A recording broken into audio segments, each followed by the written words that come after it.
Muy bien, hermanos, todos aquellos que conocen un poco de prevención de riesgos saben la diferencia que existe, la diferencia clara entre lo que es un incidente y lo que es un accidente.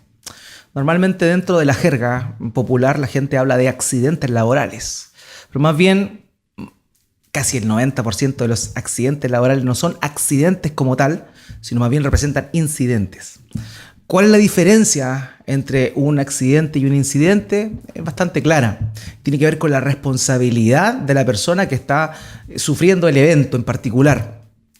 Un accidente es aquello que a uno le ocurre y uno no tiene ninguna responsabilidad ante ello. Por ejemplo, yo estoy cruzando la calle y estoy cruzando la calle en verde, en paso cebra, como corresponde, y viene un auto y me arrolla. Eso es un accidente, puesto que no fue mi responsabilidad. Distinto es si yo cruzo esa calle, está en rojo para el peatón y me atropellan. Eso no es un accidente. Eso es un incidente, puesto que es producto de la responsabilidad de las personas. Si usted está en una faena de construcción de la misma manera, si está usando los zapatos de seguridad como corresponden, eso sería un incidente y no un accidente. Sin embargo, nosotros vemos que todo se cataloga como un accidente, porque nosotros como seres humanos tenemos la tendencia a quitar la responsabilidad que el hombre tiene. Nosotros nos somos dados muchas veces a asumir nuestras responsabilidades. Y los errores, porque las irresponsabilidades comúnmente conducen a errores, los errores son cosas que nacen precisamente en muchas oportunidades de la irresponsabilidad de cada uno. Ahora bien, como les contaba, los incidentes y los errores tienen una gran relación. Y dentro de nuestra lógica humana, muchas veces nosotros hablamos de que todos nosotros de alguna forma tenemos el derecho humano de equivocarse, puesto que el error está tácito en nuestra naturaleza. Todos nosotros nos equivocamos. Pero es importante decir lo siguiente: todos los errores son relevantes, porque errores también es un sinónimo de pecado. La voluntad de Dios dice una cosa, cuando nosotros nos equivocamos y hacemos otra cosa que no es conforme a la voluntad de Dios, es un error. Nosotros cometemos errores básicamente siempre, y hay errores que son pequeños pero cuyo resultado son verdaderas catástrofes. De pronto uno analiza ciertas historias y uno se da cuenta de cómo pequeñas equivocaciones, pequeños errores marcaron la diferencia en la historia. Por ejemplo, hace un poco tiempo atrás se supo que el hundimiento del Titanic se pudo haber evitado. Se pudo haber evitado porque incluso un sobreviviente a este trágico incidente fue Fred Flett. Este era el hombre que estaba encargado de revisar y del avistamiento de los posibles eventos que pudiesen venir. Este hombre estaba ahí, estaba en el momento indicado, iba a cumplir sus labores. Pero esa noche tuvo un pequeño inconveniente. Esa noche los binoculares estaban escondidos o estaban guardados en una caja, cuya llave no estaba en el barco. Esa llave, había un responsable de la llave que ese día no se embarcó en el trayecto del Titanic ni el viaje del Titanic.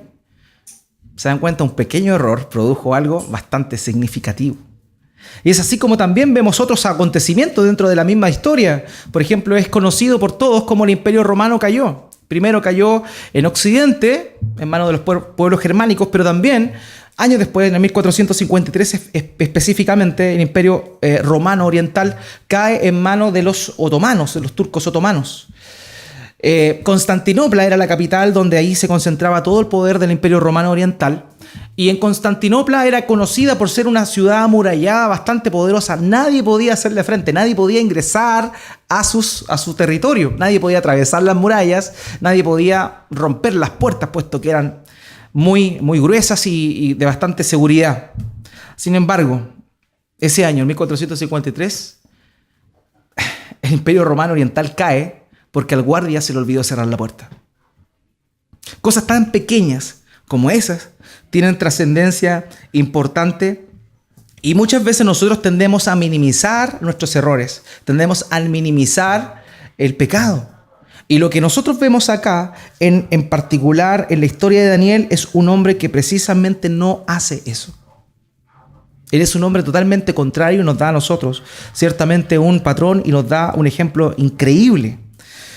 Recordemos un poco que aquí dice el texto, comienza hablando de que se encontraba en el primer año de Darío el Medo, hijo de Jerjes, ¿cierto? De Azuero, perdón. Y dice eso el texto porque es importante que nosotros entendamos que desde el capítulo 7 en adelante, el libro de Daniel básicamente vuelve a repetir eventos que ya habían pasado dentro de la narrativa del capítulo 1 al capítulo 6. Entonces vemos que en el capítulo 9 se devuelve, por así decirlo, la historia cronológica, porque Daniel nos va a contar lo que ocurrió ese primer año del reinado de Darío el Medo.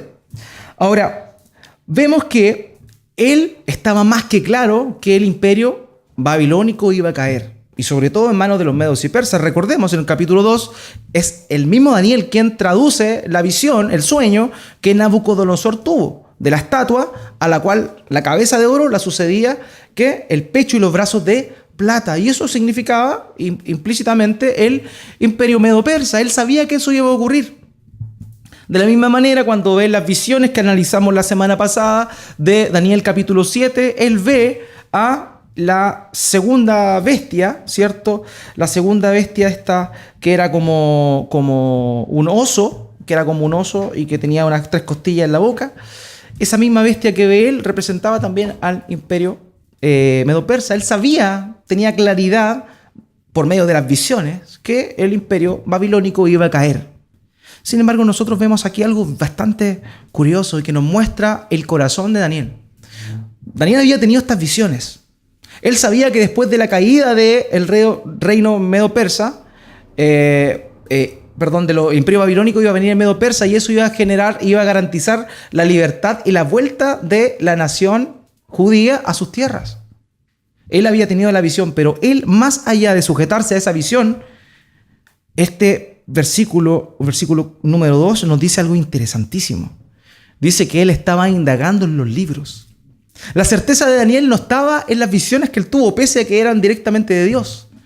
La certeza de Daniel estaba en la promesa que Dios había dado por medio de sus profetas y que estaba en los libros, en la Biblia que él tenía en ese tiempo, de que Dios iba a salvar a su pueblo en un momento determinado. Y es así que vemos a Daniel, este Daniel que está ahí, y comienza a unir cabos. Cayó Babilonia. ¿Cuántos años han pasado? Como 70 años. Eso es lo que dijo Jeremías en su profecía. Entonces él va a revisar en la escritura lo que estaba escrito referente a eso. Y es así, por ejemplo, como en Jeremías capítulo 25, versículo 11, precisamente aparece la promesa o la profecía que este hermano Daniel está revisando. Jeremías capítulo 25, versículo 11 dice: todo este país quedará reducido a horror y desolación, y estas naciones servirán al rey de Babilonia durante 70 años. Daniel sabía el tiempo porque Dios lo había dicho de antemano. Jeremías capítulo 29, versículo 10, Dios nuevamente les vuelve a repetir la misma idea y le dice: así dice el Señor, cuando a Babilonia se le hayan cumplido los 70 años, yo los visitaré y haré honor a mi promesa en favor de ustedes y los haré volver a este lugar. La promesa de Dios estaba clara. Pero Daniel tenía certeza más allá de sus visiones, de aquellos encuentros que él había tenido con Dios. Más allá de eso, él tenía la claridad y la certeza en su palabra. Y eso a nosotros nos dice algo importante. Nosotros no debemos, es cierto, muchos de nosotros tienen una relación con Dios y tenemos de pronto experiencias con Dios. Pero las experiencias siempre tienen que estar moldeadas a la Escritura. Si no están moldeadas a la Escritura, no cumplen con el patrón bíblico que nos muestra la misma palabra. Vemos aquí que Daniel sabía todo lo que iba a pasar, pero su esperanza estaba en lo que Dios ya había prometido en su palabra por medio de su profeta, en particular el profeta Jeremías. Entonces, eso es lo primero que nosotros tenemos que hacer. Nosotros tenemos que ser gente que teme al Señor, pero gente que por sobre todo su experiencia de vida la basa o la hace o la compara, la corrobora en función a la palabra de Dios. ¿Ya? Las experiencias sin Biblia no tienen sentido, no tienen valor. Por eso cuando usted oiga de que un niño fue al cielo y que vio cómo era todo maravilloso y que otro fue al infierno, no le debe dar importancia a esas cosas, porque más allá de que efectivamente eso haya ocurrido, pues nosotros no lo sabemos, puede que Dios efectivamente le haya dado la oportunidad de ir al cielo, de ir al infierno, no sé. Lo importante es que nosotros tenemos el testimonio del Señor Jesucristo sobre cómo era el infierno, y no necesitamos en verdad que alguien o un niño nos venga a decir cómo es. Entonces, lo primero es que nosotros debemos ser fieles a la palabra de Dios y fieles a lo que ella nos dice y no a las experiencias. Si esas experiencias corroboran lo que la palabra de Dios dice, amén. Pero si no es así, no tiene sentido. Es algo para ti y no es algo para que lo compartas a los demás. Eso es lo primero.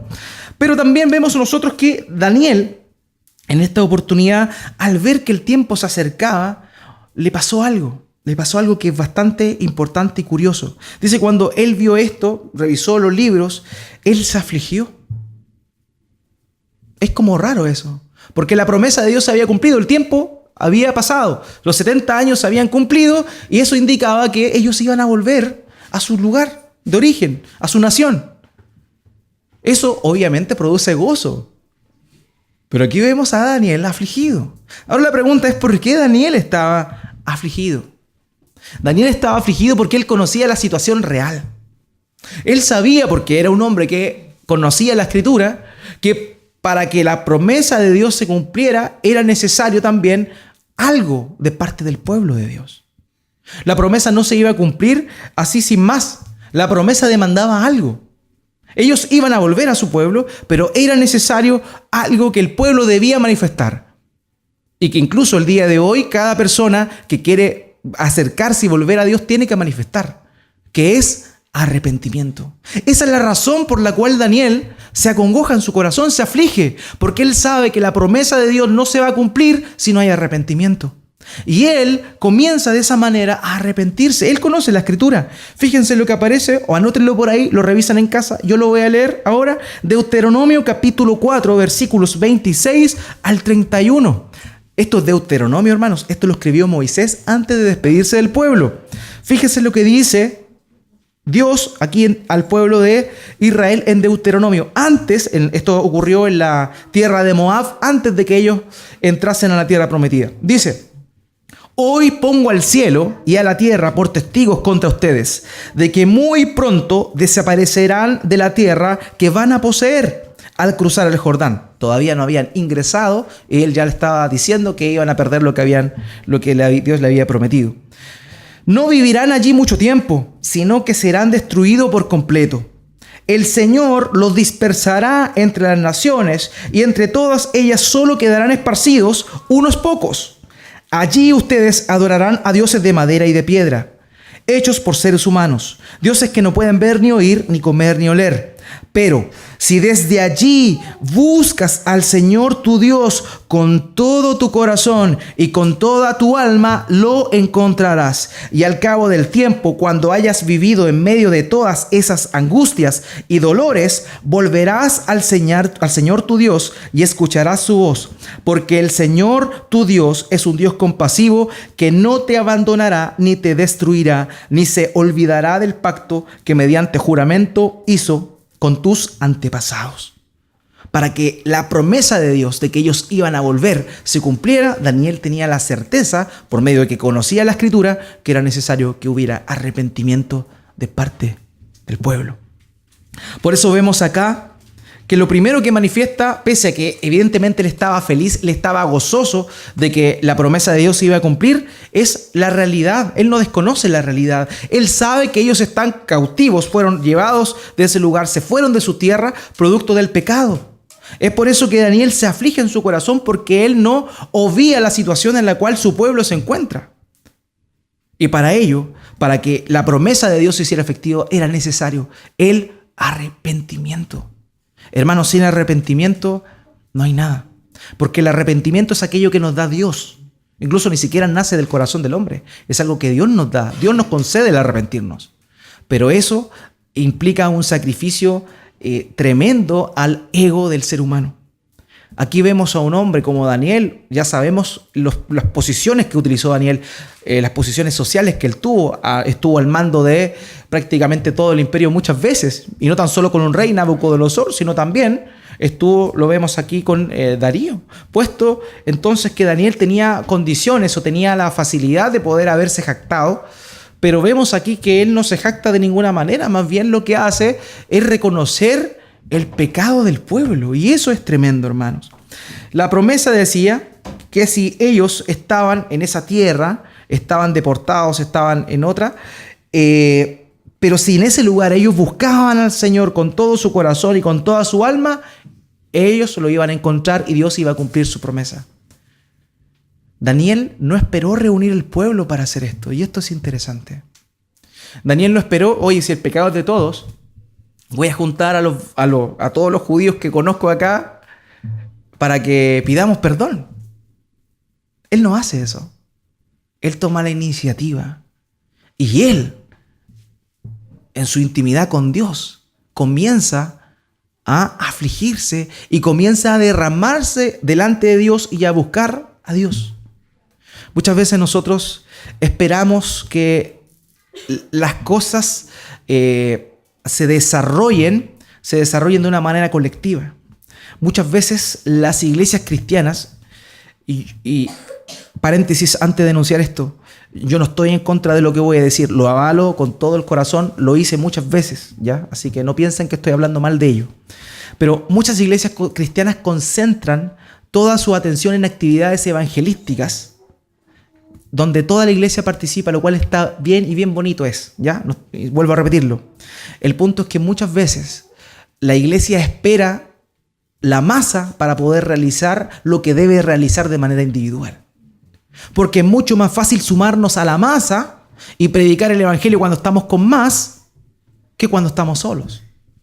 Cuando estamos solos con amigos, solos con compañeros, cuando estamos solos en cualquier situación, ahí no somos tan valientes como cuando estamos todos juntos como iglesia. Aquí hablamos todos del Señor, pero afuera no hablamos del Señor, porque hay otras personas. Entonces, muchas veces nosotros esperamos que la iglesia invente un programa evangelístico para evangelizar. Hermano, no es necesario un programa evangelístico para evangelizar. Cada uno de nosotros está llamado, puesto que somos, fíjense en esto, somos sal y somos luz. Nosotros no tenemos que ser sal ni ser luz. El Señor Jesucristo dijo, ustedes son la luz del mundo y la sal de la tierra. Por tanto, como somos, tenemos que estar y producir esa sazón en el lugar donde Dios nos puso y alumbrar en el lugar donde Dios nos puso. Daniel no esperó hacer una reunión masiva de arrepentimiento. Él comenzó de manera individual a arrepentirse delante de Dios. No esperemos que los demás lo hagan, hermanos, hagámoslo nosotros. Tenemos que, en ese aspecto, imitar aquello que nos muestra aquí nuestro hermano Daniel. Ahora bien, él comienza a afligirse y a buscar al Señor, y manifiesta este pasaje ciertas cosas que él realizó, y es importante que lo notemos porque vamos a hablar de qué consiste el verdadero arrepentimiento. Fíjense lo que hace Daniel. Habla aquí que él se puso a buscar al Señor en oración y en ruego. Él oró al Señor, y el ruego pareciera que es como un sinónimo de oración. Oración y ruego normalmente en la Escritura van de la mano. Porque la oración tiene que ver con la acción de dirigirse a Dios, pero el ruego tiene que ver con la actitud con la cual yo me dirijo ante Dios. El ruego tiene que ver con una certeza, con un sentimiento claro de que yo no puedo acercarme a Dios y Dios no va a hacer nada a favor mío si no es por su misericordia, por su sola voluntad. El ruego tiene que ver con eso. Entonces Daniel ora a Dios, pero también tiene una actitud de apelar a su misericordia. Porque él sabía que no había nada, a pesar de que ellos se arrepintieran, si no nacía del corazón de Dios perdonar al pueblo, nunca podrían haber vuelto ellos a la tierra de la cual habían sido deportados. Entonces, eso vemos en Daniel. Lo primero, él busca en oración a Dios. Cuando él está afligido, él ora. Eso también, evidentemente, nos muestra a nosotros un patrón importante. Debemos, cuando estamos afligidos, derramarnos delante de Dios para para que Él nos dé la paz y de esa manera también con una actitud de reverente, una actitud de ruego, apelar a su misericordia para que Él obre en favor de nosotros también. Eso también es importante. Pero fíjense que esas dos primeras cosas tienen que ver más bien con cosas internas del corazón, ¿cierto? Con algo interno, como Él oraba y como Él disponía su corazón apelando a la misericordia y a la compasión de Dios. Pero aquí vemos tres elementos después que aparecen, que son conocidos por nosotros quizá. Los otros tres elementos son el ayuno, el cilicio y la ceniza. El ayuno, el cilicio y la ceniza eran cosas que culturalmente el pueblo hebreo conocía bien, el pueblo judío conocía bien, puesto que eran parte de su desarrollo o de su vida litúrgica, de su vida religiosa. Y esta más bien, tanto el ayuno como el cilicio y también las cenizas, implicaban una exteriorización de su estado interno. Ellos oraban a Dios, rogaban a Dios internamente, pero por fuera ellos también querían manifestar ese estado interno. Entonces, ¿qué hacían? Ayunaban, se abstenían de alimentos. ¿Por qué? Porque eso daba la idea de que ellos estaban más preocupados de su salud espiritual que de la física. Ellos anhelaban la bendición de Dios espiritual más que la física, por tanto ellos se abstenían de comer. También vemos que habla del cilicio. El cilicio era un saco que se ponían encima, un saco comúnmente era de color negro, que era hecho de piel de camello. La piel de camello era bastante dura, por tanto producía incomodidad.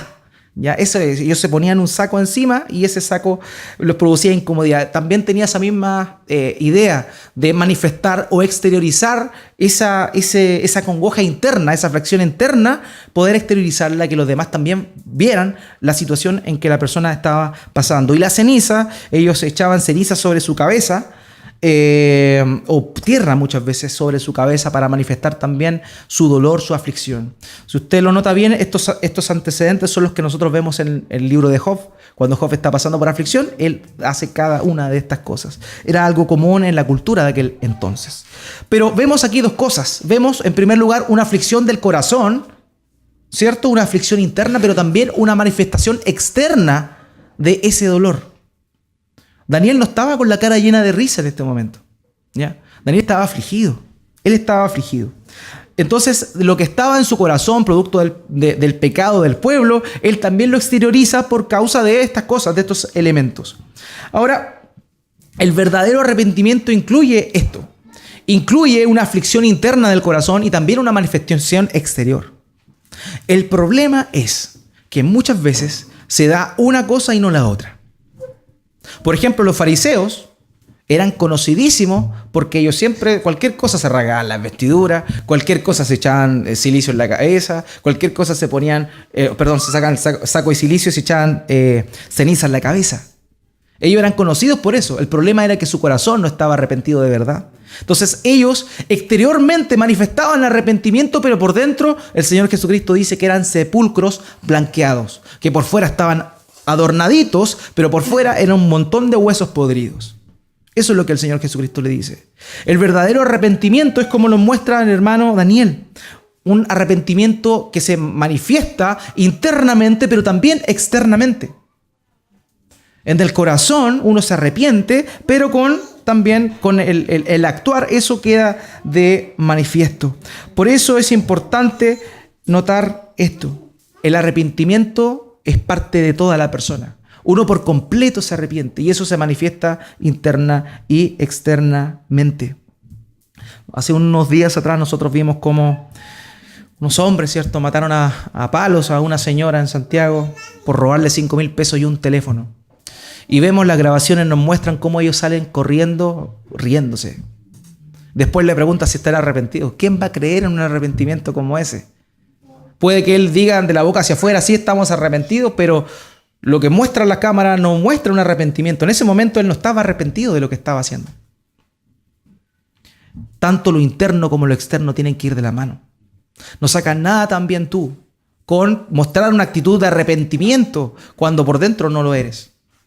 Muchas veces nosotros cometemos errores y más bien sentimos remordimiento, que es parte del arrepentimiento, que tiene que ver con el acongojarse, pero en realidad no cambiamos de actitud. ¿Ya? El remordimiento es parte del arrepentimiento, pero el remordimiento no es arrepentimiento. Y eso es importante que nosotros lo sepamos. Yo puedo sentirme mal por lo que hice, pero eso es una parte del arrepentimiento.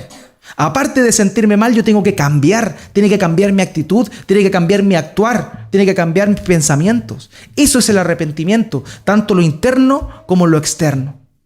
Y Daniel, eso es lo que nos muestra aquí. Porque hay personas que tratan de buscar el arrepentimiento o de mostrar un arrepentimiento externo, pero no el interno. Ustedes saben y es sabido estas típicas procesiones que se realizan donde personas recorren kilómetros, kilómetros y kilómetros de rodillas. ¿A qué? A ver a un muñeco de yeso.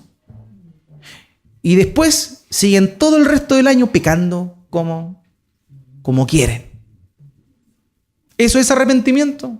Eso no es arrepentimiento. Eso es mostrar algo exterior, pero no cambiar del corazón. Y ahí empiezan, por mi culpa, por mi culpa, por mi culpa. Cuando en realidad nunca han asumido su culpabilidad. El arrepentimiento verdadero, hermano, no tiene que ver con algo exterior que sale de la boca hacia afuera. Es algo que sí sale de la boca hacia afuera, pero que brota de un corazón genuinamente arrepentido. Entonces, eso es necesario que nosotros también podamos analizarnos y ver, ¿es así nuestro arrepentimiento? Cuando peco, cuando fallo a Dios, ¿mi arrepentimiento es así? ¿Me aflijo en mi corazón y eso se traduce en un actuar totalmente contrario al pecado que cometí o sigo siendo igual?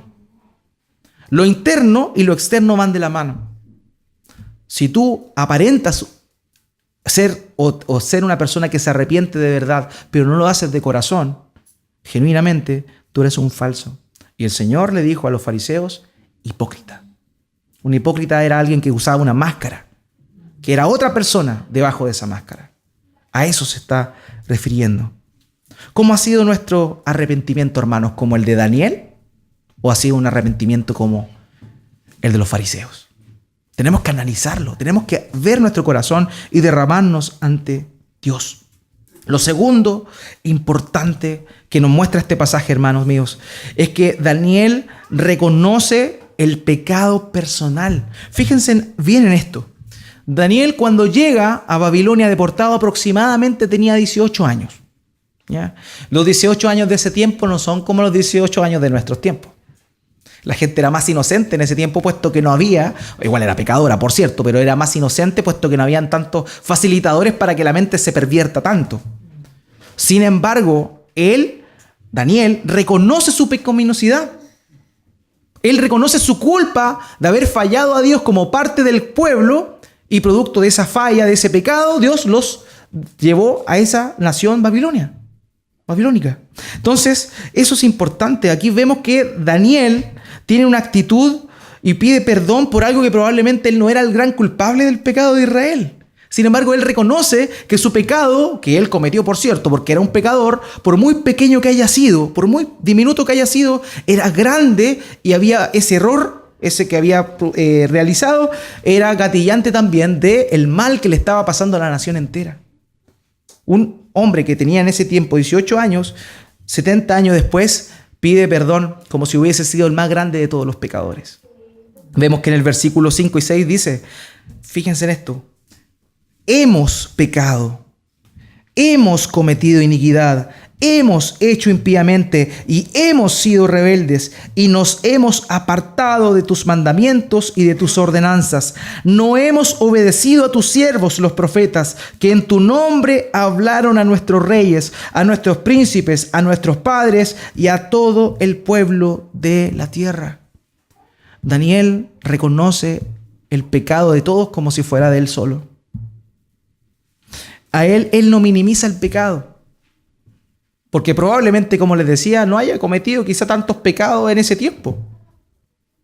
Tampoco encubre su pecado. No trivializa su pecado. No justifica su pecado.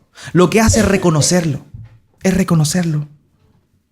Una de las cosas que una hermana que es de Estados Unidos me dijo una vez, que una de las características de cómo hablábamos nosotros los chilenos que más le llamaba la atención a ella era cómo en nuestro uso del lenguaje nosotros no asumíamos las responsabilidades. Por ejemplo, decimos, se cayó el vaso y se quebró. cuando en realidad es se me cayó el vaso y se me quebró. También decimos, no sé, cuando uno tenía que hacer algo, lo encomendaron una misión, una tarea en el trabajo, ¿sabes qué? No se pudo. Nos decimos no pude, porque no nos gusta afrontar la culpa. O decimos, ¿sabes qué? No se hizo, cuando en realidad era no lo hice. ¿Ya? O también muchas veces nosotros nos asumimos la culpa y cuando queremos decirle algo a alguien, le decimos, oye, ¿sabes qué? Se anda diciendo por ahí que tú hiciste esto. Cuando en realidad el que anda pensando en eso es uno. Uno no asume las responsabilidades, uno tiene esa tendencia natural de decir las cosas se hacen solas. Y eso pasa en nuestro lenguaje. Curiosamente, y lo que esta hermana le llamaba la atención, que también había tenido relación con otros latinos, el chileno era así. Y es cierto, hermanos, tenemos que decirlo. Tenemos que decirlo, tenemos que reconocerlo. Muchas veces llegamos tarde a algún lugar y decimos, no, había un tremendo taco. Y nos decimos que salimos atrasados. Y que aparte nos pilló el taco. ¿Se dan cuenta? Tenemos esa naturaleza de minimizar el error, de minimizar el pecado, de no reconocerlo, de hacerlo algo normal, de hacerlo algo cotidiano. Pero Daniel no era así. Daniel no fue así.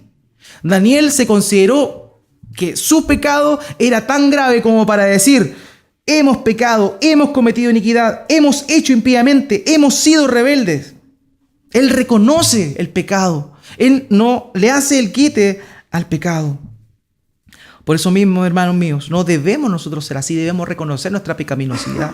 Por eso la Escritura nos llama a que podamos entender que el verdadero arrepentimiento tiene que ver directamente con la confesión de pecados, el reconocimiento del pecado. Debemos reconocer nuestros errores. El Proverbio 28:13 dice lo siguiente, fíjense en esto: quien encubre su pecado jamás prospera.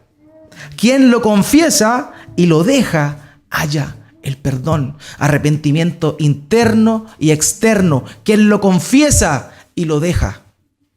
No basta solo con confesarlo, hay que dejarlo. No basta solo con aparentar dejarlo, hay que confesarlo. Es una cosa más la otra. Y vemos que Daniel, probablemente alguien no tan culpable de lo que le había ocurrido a su pueblo, se acerca a Dios de una manera humilde, buscándole, confiando y apelando a la misericordia de Dios. Así vemos como él se acerca a su Dios, así como el salmista David, luego de haber reconocido su pecaminosidad de ese famoso hecho que ocurrió con Betsabé, en el salmo que escribe producto de ese arrepentimiento, en el Salmo 51, el salmista David dice, Salmo 51, 16, 17, tú no te deleitas en los sacrificios, ni te complaces en los holocaustos, de lo contrario te los ofrecería. El sacrificio que te agrada es un espíritu quebrantado. Tú, oh Dios, no desprecias al corazón quebrantado y arrepentido. Hermanos, debemos reconocer nuestra responsabilidad, debemos reconocer nuestros pecados y también debemos acercarnos a Dios con una actitud humilde, una actitud apelando, un corazón quebrantado apelando a su misericordia. Y eso es lo que hizo Daniel. Fíjense que él no tan solo habla y confiesa su pecado y el pecado del pueblo, él también apela a la fidelidad. Fíjense por favor en versículos 8 y 9 de Daniel 9. Él apela a Dios. Nosotros nos equivocamos. Tú eres un Dios justo. Nosotros estamos sufriendo lo que nuestro pecado originó. Oh Jehová, nuestra es la confusión de rostro de nuestros reyes, de nuestros príncipes y de nuestros padres, porque contra ti pecamos. Hay ese reconocimiento. Versículo 9. De Jehová nuestro Dios es el tener misericordia y el perdonar, aunque contra él nos hemos rebelado. Daniel conocía que pasados 70 años se iba a cumplir la profecía de Jeremías. Daniel no se sienta a exigirle a Dios, Dios, tú prometiste esto, por favor, cúmplelo. Él se humilla, se arrepiente, tiene esa actitud de apelar a la misericordia de Dios, porque Dios es fiel. El pueblo había sido infiel al pacto que Dios había realizado con ellos. pero Dios no es infiel. Uno de los atributos o de las características o de las manifestaciones del carácter de Dios más impresionante es su fidelidad. Su fidelidad. Normalmente nosotros, vemos en las Escrituras que el lenguaje empleado por muchos de los profetas del Antiguo Testamento para referirse a la traición o a la desobediencia ante Dios era la infidelidad. Normalmente Dios le acusa de ser adúlteros. Pero vemos nosotros que Dios es fiel. Vemos en el libro de Oseas cómo Dios manda al profeta a predicarle a Israel. Pero él le dice, ¿sabes qué? Tú tienes que impregnarte de este mensaje. Yo voy a darle un mensaje a Israel y le voy a decir que van a ser castigados, pero yo los voy a perdonar. Pero para que el mensajero, el profeta Oseas, pudiese estar bien encarnado en lo que iba a ser el mensaje de Dios, Dios le manda lo siguiente al profeta Oseas. Le dice, anda, toma una mujer adúltera y cásate con ella. Oseas obedeció a Dios, tomó una mujer que se prostituía, se casó con ella, tuvo hijos.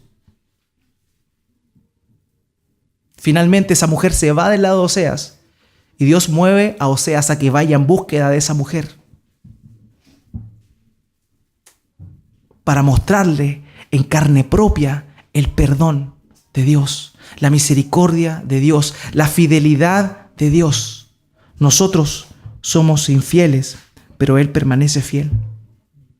Y es a eso que apeló Daniel, no al cumplimiento de lo que Dios ya había dicho, no, él apela a su misericordia, a su fidelidad. Dios, tú eres fiel.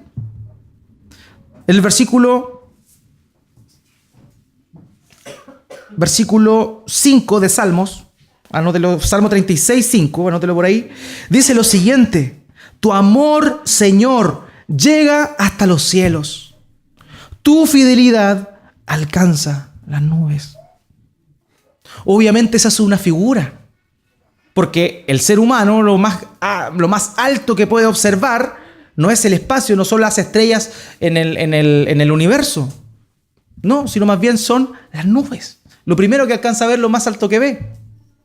Por eso dice, tu fidelidad alcanza las nubes. Daniel apela a la fidelidad de Dios porque Dios es fiel. Si nosotros fuésemos infieles, Él permanece fiel. Porque Él es fiel a su pacto. Él es fiel a su promesa. Y esa promesa, esa fidelidad, implica dos cosas que van de la mano muchas veces y que en oportunidades para nosotros es difícil poder contemplar de manera clara. Una, que la fidelidad de Dios implica justicia, pero también implica misericordia. Y ambas cosas van de la mano. La fidelidad de Dios es decir que si ellos desobedecían, iban a sufrir castigo. Eso es parte de la fidelidad de Dios. Si ellos desobedecían, ellos iban a sufrir aflicción. Dios es fiel, Dios dijo eso, Dios lo va a cumplir. Pero de la misma manera, implica misericordia. Si ellos fallaban y eran infieles a su pacto, Él no podía ser igual que ellos. Y Él, pese a todo, iba a volverse a ellos por amor a su propio nombre. Daniel está apelando a la misericordia, al amor, a la fidelidad de Dios y a su deseo de ser fiel a sí mismo también. Es así como vemos que en el versículo 17, por ejemplo, dice de Daniel 9, dice: ahora pues, Dios nuestro, oye la oración de tu siervo y sus ruegos, y haz que tu rostro resplandezca sobre tu santuario asolado por amor del Señor. O sea, Dios mío, yo me estoy arrepintiendo de todos los pecados que hicimos. Por favor, ten misericordia de nosotros, pero no por mi arrepentimiento, sino por amor a tu nombre, porque tú prometiste y tú vas a cumplir.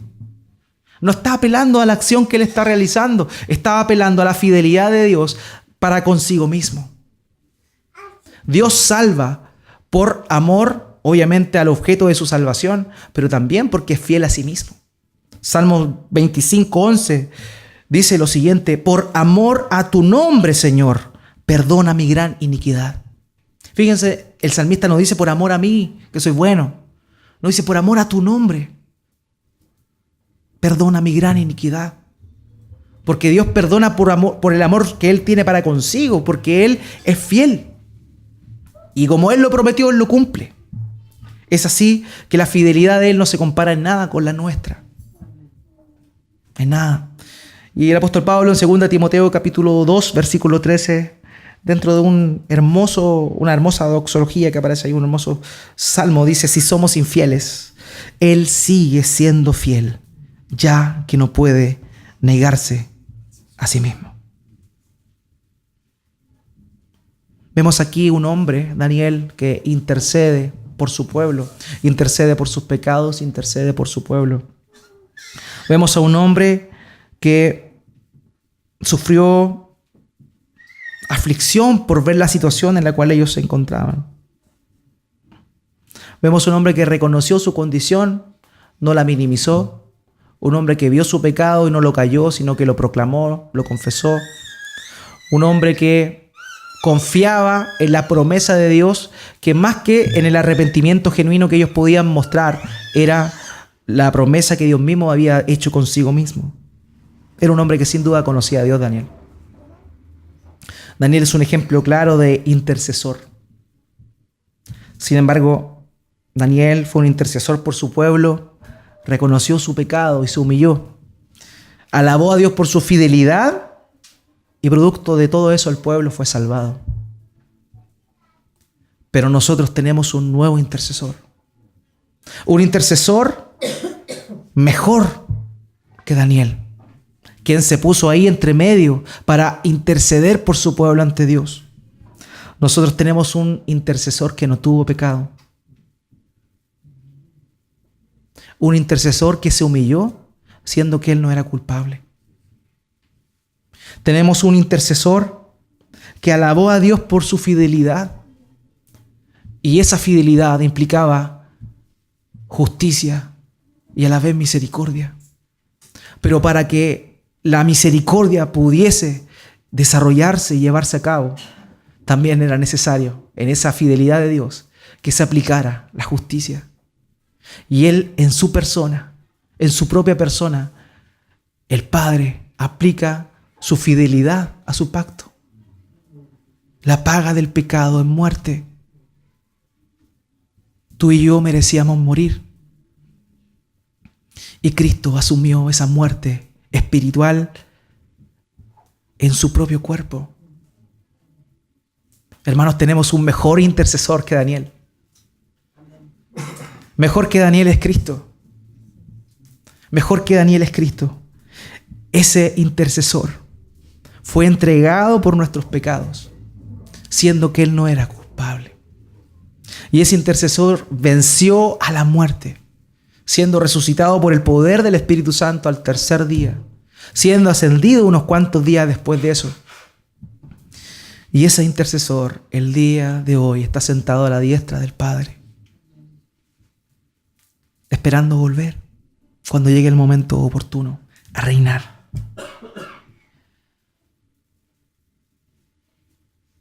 Glorias sean dadas a Dios por ese intercesor que tenemos. Pero nosotros somos como Daniel. Somos pecadores como Daniel. Y tenemos que arrepentirnos. Un arrepentimiento sincero, genuino. Si tú estás esta mañana acá y tú verdaderamente al oír qué significa el arrepentimiento sientes que tu vida no concuerda con eso, yo te ruego por la misericordia de Dios que te arrepientas. Arrepiéntete, es tiempo. Dios es fiel y Él va a aplicar su justicia y su misericordia. Si tú te arrepientes, el castigo por tu pecado fue cargado en la cruz por Cristo. Si tú no te arrepientes, tú vas a tener que cargar con tu pecado por los siglos de los siglos. Pero también, si te arrepientes, vas a ser objeto de la misericordia de Dios. Qué mayor bendición, qué mayor regalo inmerecido es ese. Así que aquellos que hemos creído en el Señor, vivamos así, hermanos, con esa conciencia clara y plena de que el arrepentimiento no es algo que sucedió en un momento pasado de nuestras vidas. El arrepentimiento es algo continuo, es un caminar. El arrepentimiento es algo que nosotros debemos realizar cada vez que fallamos a Dios. No permitamos nunca que el pecado se enseñoree de nosotros. Ya no somos esclavos del pecado, pero Pablo le dice a los romanos, no permitan que el pecado se enseñoree de ustedes. Nosotros voluntariamente podemos permitir vivir bajo el yugo del pecado, puesto que Dios ya nos libró. Hermano, si usted está en esa condición, arrepiéntase. Arrepiéntase y vuelva a su Señor. Oremos a nuestro Señor.